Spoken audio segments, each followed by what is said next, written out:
Right, this was acquired from Land Registry, and you'll notice first registration went in 2005, and it refers to the conveyance dated the 14th of May 1920.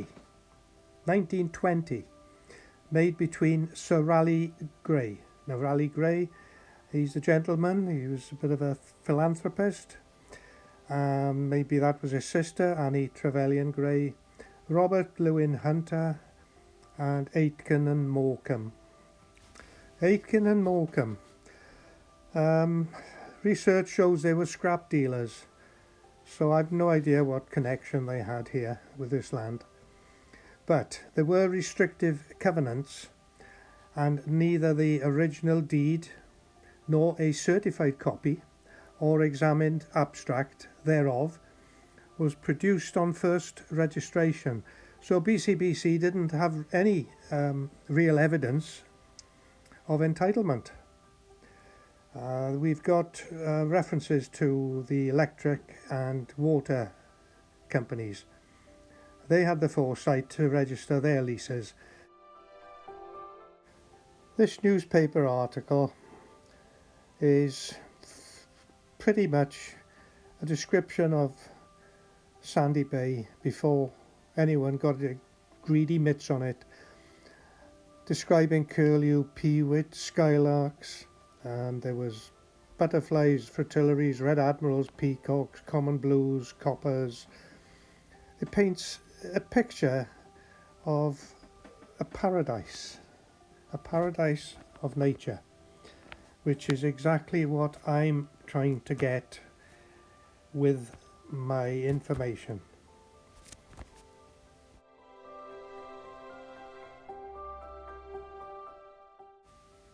Here's another interesting chapter in the story and saga. Up on the left there you've got a sold in 17th of the 6th 1960. Now that's when the council took ownership of Sandy Bay, supposedly paid off the debt, and in the top right you can see TGJ's signature or initials. At the bottom there's reference to a promenade, and if you look at the road system, there is Sandy Lane, sort of Sandy Lane's in there, and Reek Avenue is in there, and the plots that had been built on by 1930, and those houses were allowed to remain. That area that was sold in 1960, considering the land was supposedly CPO'd for recreation and leisure, it looks as if it was sold to the Jehovah's Witnesses.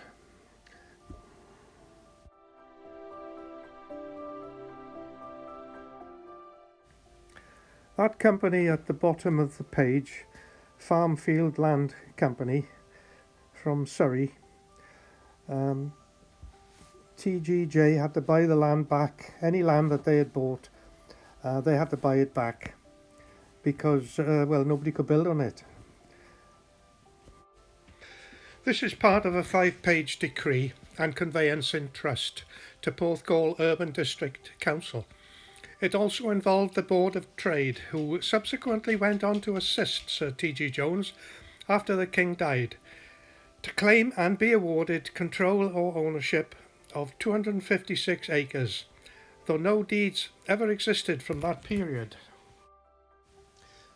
This deed of conveyance, made the 25th day of April 1930, between the King's Most Excellent Majesty of the first part, the Board of Trade, acting with the powers confirmed by the Crown Lands Act 1829 and the Crown Lands Act 1852, or any other act as were transferred to the Board of Trade by the Crown Lands Act 1566, and in exercise of any other relevant powers of the second part and the Urban District Council of Porthcawl in the county of Glamorgan.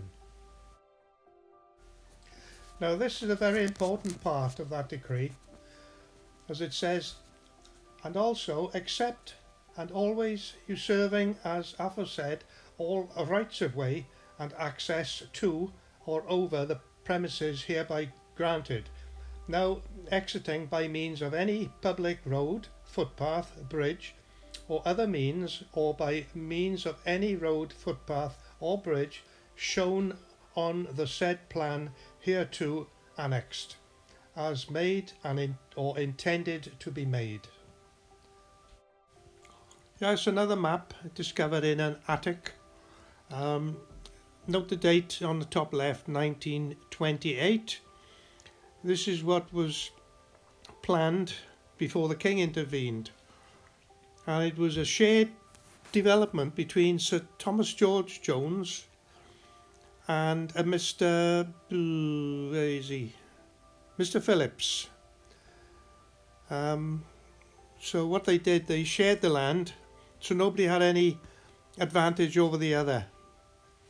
So it was a Thomas George Jones, Mr. Phillips, etc., etc.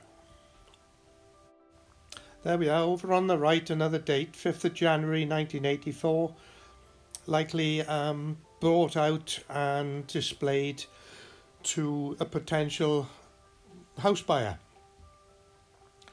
And this is the bottom half of the map, the usual Thomas G. Jones, Mr. Lewis, Thomas G. Jones. And Bayview Road was going to be called Park Avenue. And you see Beach Road there, the arrow to the left. This is one of the maps that came with the King's conveyance decree. Like I've written here, prior to the conveyance of land from the King to Porthcawl Urban District Council in 1930, the Board of Trade worked these two useless plots into the documents the year before. My belief is the conspiracy to commit treason in league with Sir TGJ was already established. The conveyance has been deleted from the new version of the Civic Trust book. There's more to Porthcawl than meets the eye. That's a really apt title for a book, that. The King's 256-acre map, never seen until 2021 or published anywhere. You see, 1929 is when this map was dated. Yes, the book makes reference to 1929, and it's also got the land registration number CYM 256633, dated the 14th of February 2013. At the top of this map, which incidentally is illegal for me to share, so I'm going to go to jail over this, is that title number, CYM 256633. Now that's referencing areas such as Griffin Park and the Promenade, and that stretches all the way down to the pier, and there's a reference at the bottom, I think, a reference to the Jennings building, the Jennings warehouse.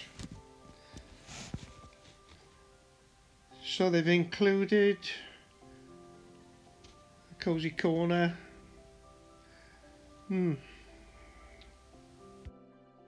Here's that number again, CYM 256633.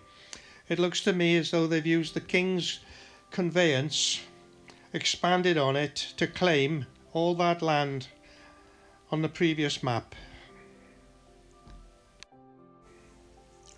Now this is the King's map that has been hidden away, as I've said on the drawing, from 1930, and it's been hidden for 90 odd years.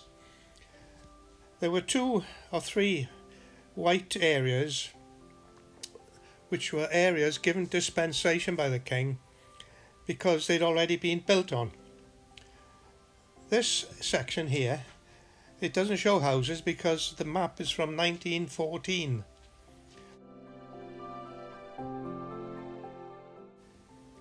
Here's another giveaway. Right, Sir T.G. Jones created a company in 1934 called Newton Estates, in my opinion, to detach himself from that company. It was made up of London developers, and he, on paper, conveys his share over to the syndicate for allegedly £64,000. From documents and correspondence, it's clearly a ploy. He never relinquished control over his company, right up to his death in 1948. Now, he had defrauded the council, the king, and the ratepayers. The king's decree conveyance covering the 256 acres issued in 1930 locked away from prying eyes. His nefarious activities, assisted by a few from the Board of Trade, as displayed during the fraud against the Crown Estates in 1935.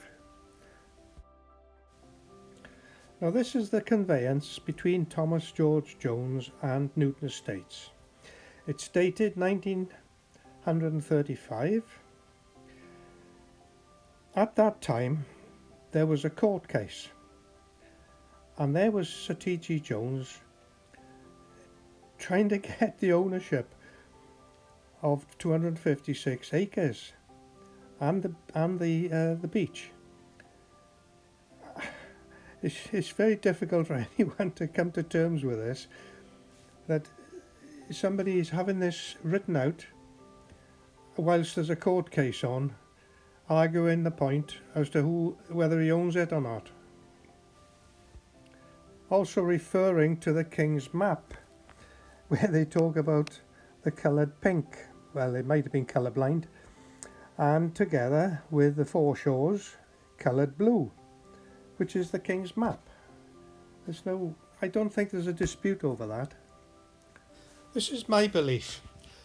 After 1930, Sir Thomas George Jones and the Board of Trade, they colluded to defraud the Crown lands. King George had already in 1930 issued instructions to Porthcawl Urban District Council, but I believe it was Sir T.G.J. that took those documents on map. Porthcawl Urban District Council are obviously unaware of the decree and the map. From recent responses, it appears our government bodies remain just as corrupt today. The long-awaited decision of the Board of Trade in reference to the foreshore rights east of Porthcawl Harbour was disclosed at a meeting of the Porthcawl Urban Council on Monday night, Mr. Jenkin Phillips, JP, presiding. It was decided to communicate with the Board of Trade requesting fuller information in regard to the evidence upon which they had decided not to contest the claims of Sir Thomas Jones. It was also decided to ask the board to define the area to which Sir Thomas Jones had established his claim and the terms of the lease which would be granted to him. It was further resolved to make further application for the regulating lease for the whole of the foreshore on behalf of the council. The letter from the Board of Trade, which was read by the clerk, Mr. Gwyn Jenkins, it stated, "The whole of the evidence was carefully considered by Crown Counsel, who advised the board that on the evidence available, Crown should not contest the claim of Sir T.G. Jones to the foreshore within the limits of his claim as restricted. That is to say, the foreshore between the line of the eastern boundary of the parish of Newton Nottage and a line drawn so as to include a small portion of Sandy Bay, provided that Sir Thomas Jones's solicitors produced the confirmatory conveyance of a formal nature from his vendors. An intimation to the effect was accordingly communicated by the board to Sir Thomas Jones's solicitors, who have informed the board that the confirmatory conveyance is being prepared. The board have no reason to suppose that there will be any undue delay." Now, this is strange because if the board are aware of a conveyance from the king and there's a map, it's pretty obvious the Board of Trade are stringing the council along The council is supposed to have known about this conveyance in 1930, but this court case that is ongoing, to me, is pretty obvious. This relates to Sir T.G. Jones offering to sell the land to the council. And this is what it said in the paper. In making this gesture, and in the interests of the town and the future Porthcawl, he expressed a wish that the council should be unanimous if they wish to avail themselves of his offer. After several interviews and correspondence, the council wrote stating they regretted that they could not go on with the proposal. At a later date, when the council applied to the Board of Trade for a regulating lease of the foreshore, Sir Thomas Jones, through his solicitors, put in his claim for the same and supported it by documentary evidence. Very odd. The Board of Trade, after careful consideration and the consultation with their legal advisors and counsel, decided not to contest the claim, subject to the confirmatory conveyance being executed by the representative of the late Sir Raleigh Grey. Now, Sir Raleigh Grey he's dead now, isn't he? The predecessor in title. This the Board of Trade now acknowledge having received. The Great Western Railway are claiming the foreshore in front of the Coney Beach property, and their claim is now being investigated by the board. There must have been so much secrecy back in the early 20s. Sir T.G.J. claiming to have bought 256 acres from Sir Raleigh Grey when Sir Raleigh Grey had actually left the land for the people. So to G.G.J., he's not a very nice man, and he had brought people in from London, Lord Asquith, Clough Ellis Williams, who had built Portmeirion village, and a load of other dignitaries from London, and they had started to create a massive housing complex. And that's when the king found out, and the king stepped in, and that's when he issued his decree. Right, here we go. The Board of Trade were criticised at a meeting of the Porthcawl Urban Council on Monday for the delay in connection with the council's application for a regulating lease for the foreshore east of the harbour, and it was decided that the board be strongly urged to reach a decision on the application as soon as possible. The meeting was presided over by Mr. Jenkin Phillips, JP. In a letter to the council, the board made reference to the claim of Sir T.G. Jones to certain foreshore rights in the vicinity.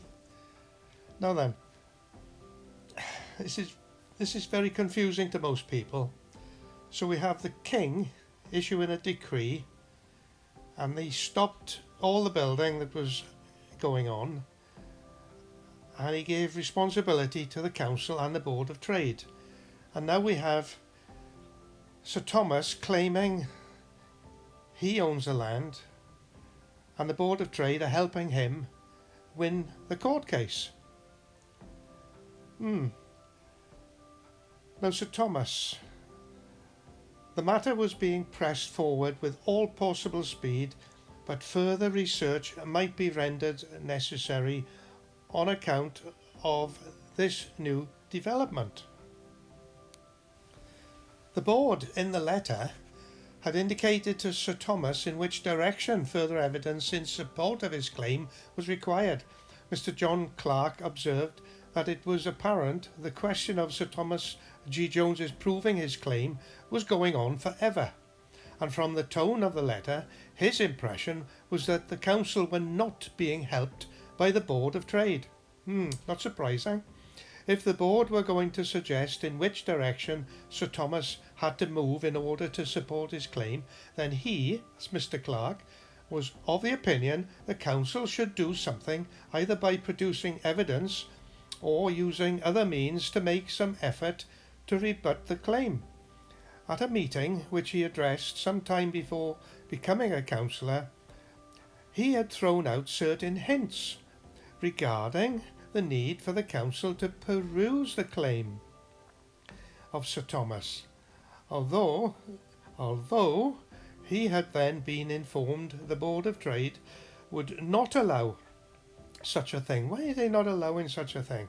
However, he now suggested again that the council should ask the board for permission to peruse the documents to investigate Sir Thomas's claim and to raise any objection they, as an urban council, might think fit. The matter is of vital importance, said Mr. Clark. We have already had one case over it, and if the Board of Trade grants Sir Thomas Jones's claim, we're going to have dozens more.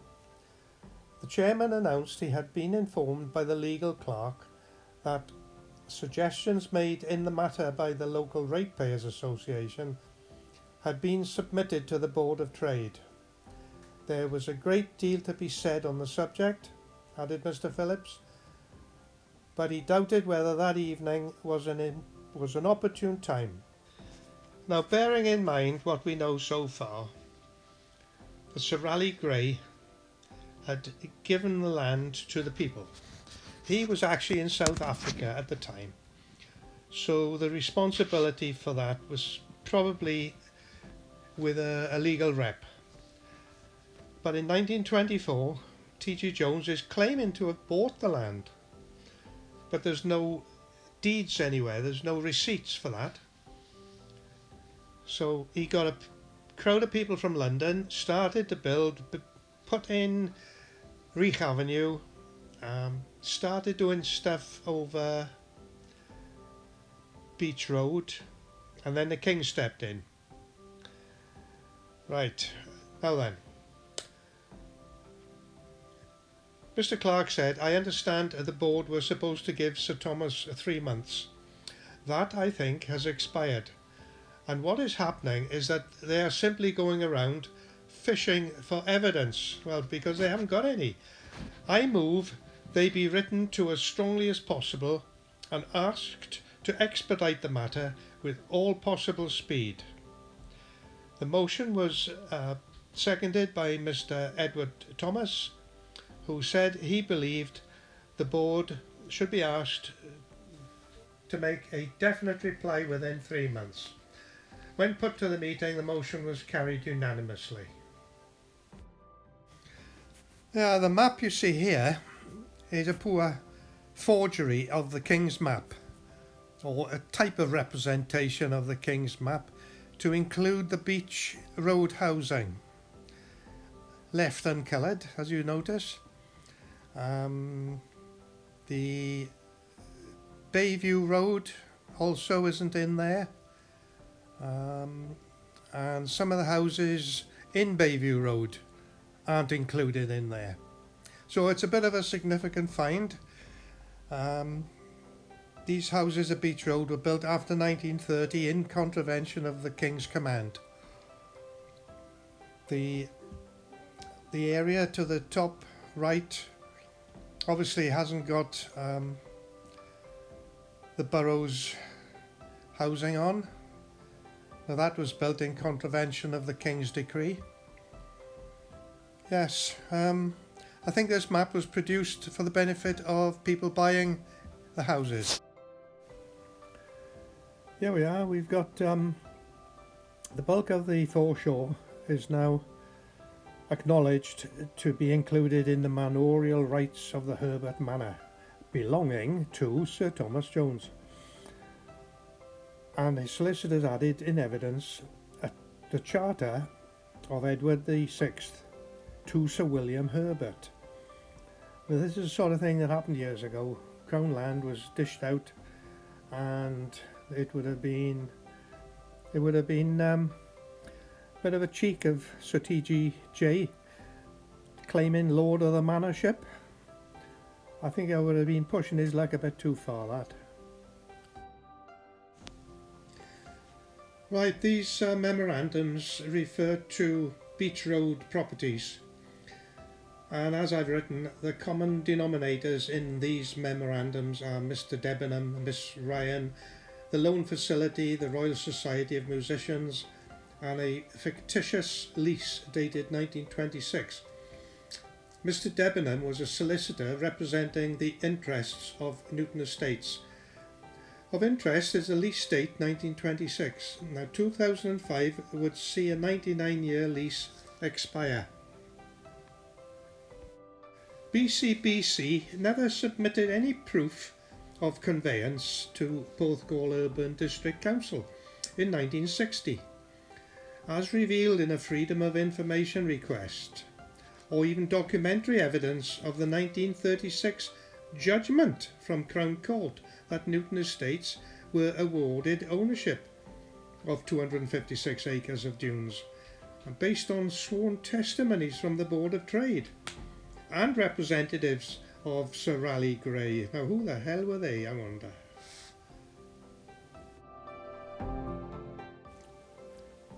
In these memorandum, you've got reference to Newton Estates, Royal Society of Musicians, Horace Corner Debenham, Mary Wilford Ryan, and this one is Leslie George John, buying number 68 Beach Road, and is subject to a lease dated the 20th of April 1934, made between Sir Thomas George Jones and Gertrude Haycroft of the other part.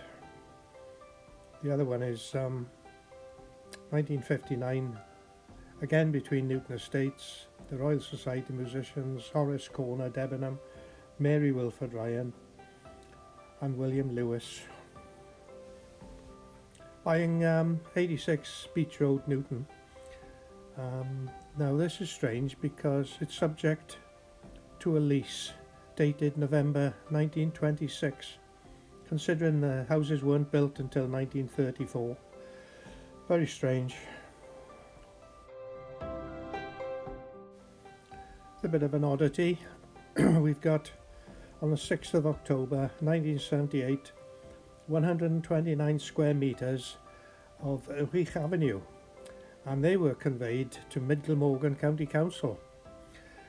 Now the problem here is that BCBC haven't got any record of that, and in their CPO document this is what they want to buy of somebody. Obviously without the records they're assuming that somewhere along the line somebody owns Wych Avenue, but I've discovered that neither BCBC or Newton Estates claimed Wych Avenue when they had a chance in 2005-2007. So theoretically it's still Crown land. Well, that's a case for the courts, isn't it? The other one is Newton Burrows has 40 acres there in 1982, conveyed to Dakota Limited. Now that's got BCBC's stamp on it. Yes, yeah, it's a hell of a thing to work out, isn't it? There we go, Porthcawl, plans said to be in preparation. The Guardian is informed that several influential businessmen met recently in Porthcawl to discuss the establishment of a county cricket and rugby ground. It is understood that they have a location in mind and that there is every possibility of them acquiring the land. The group concerned will, the Guardian is told, sidestep the local authority and make a direct approach to the Welsh Board of Health. The capacity of the proposed ground is not yet known, but it is the intention of the group to make it large enough to accommodate international crowds. Plans are in course of preparation. Now, in my view, if this had been carried out, we would still have a railway, because this we are talking about 1949-1950. The train station shut in 1965. You've just got to use your imagination. How many people would come into Porthcawl to an international stadium?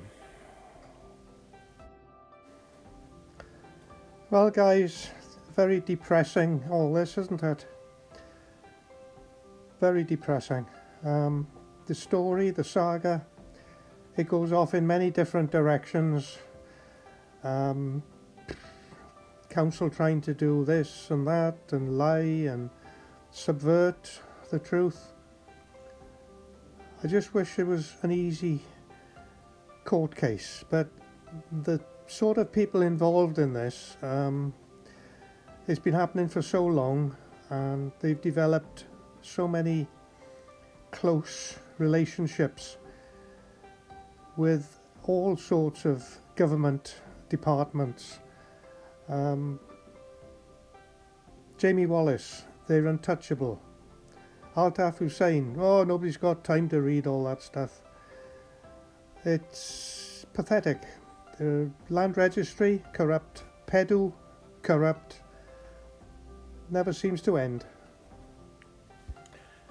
Yes, here's the council. You're not allowed to do this, you're not allowed to do that. They're not responsible for improper searching. They don't want any liability, do they? Anyhow, there's lots of videos on my channel. You've got Hidden History of Porthcawl, Porthcawl and the Tafia, Secrets and Lies Part 1, Part 2. Yes, there's over a dozen videos. It'll fill in the gaps. Thanks for watching.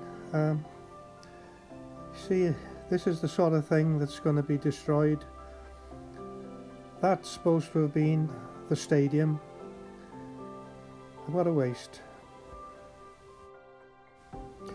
Yes, the elite pushing to come and live in Porthcawl in beachfront properties. This is what they want, this is what they will get.